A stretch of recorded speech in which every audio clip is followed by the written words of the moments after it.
The town of Smyrna had a secret. The child of Smyrna vanished without a trace.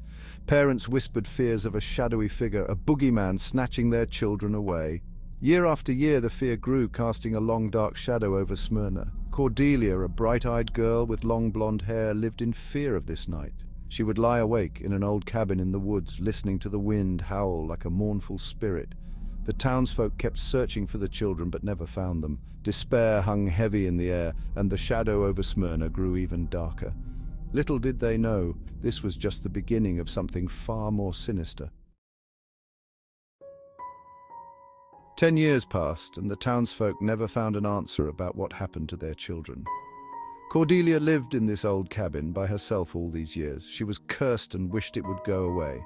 She spent her days exploring the woods surrounding Smyrna, finding solace in the company of animals. They didn't fear her. She felt an unspoken connection with them. One day, deep in the woods, Cordelia stumbled upon an ancient, gnarled tree. Its branches were twisted and gnarled, its leaves a sickly yellow. As she touched its rough bark, a jolt of energy surged through her, and she knew that her life was about to change forever. As Cordelia grew older, she wanted to get back what was taken from her. The townsfolk spoke of strange occurrences in the woods, of whispers and shadows that moved just beyond sight.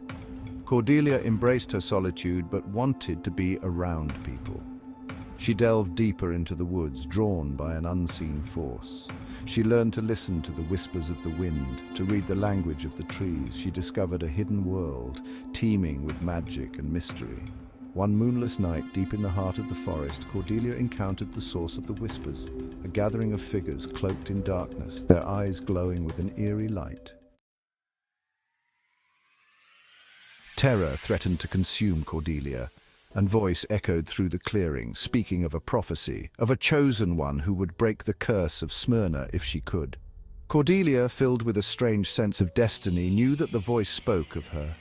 The creatures of the night, drawn to her growing power, pledged their allegiance to her. They became her eyes and ears in the forest, her protectors and her guides. Cordelia was no longer alone. She had found her purpose. Years passed, and Cordelia's powers grew. She became one with the forest, her very being intertwined with its magic. But the memory of her missing friends and of her own stolen youth haunted her. She yearned to break the curse, to reclaim what was lost. One night, a voice whispered to her in the darkness. It spoke of a hidden realm, a place where time held no sway, the underworld. There it said, Cordelia could bargain for her heart's desire, but the price, it warned, would be steep. Driven by her burning desire to reclaim her youth, Cordelia decided to pay the price. With a heavy heart, she prepared to make a pact with forces beyond her control. The underworld was a place of shadows and whispers. Cordelia met with an unseen hand, a figure cloaked in darkness, its eyes burning with cold fire. "You seek to alter the course of fate," the figure boomed, its voice echoing through the old cabin. "But time once lost cannot be so easily regained. Are you willing to pay the price?" Cordelia, her voice trembling, stated her desire. She would give anything, she vowed, to restore and reclaim her stolen youth. The figure chuckled, a chilling sound that echoed through the cabin. "Very well," it said. "Your wish is granted, but know this. Once you accept this, you can never go back. Choose wisely, for the path you tread is fraught with peril. Something Wicked in This Town is a story by J. Barr, available on Amazon.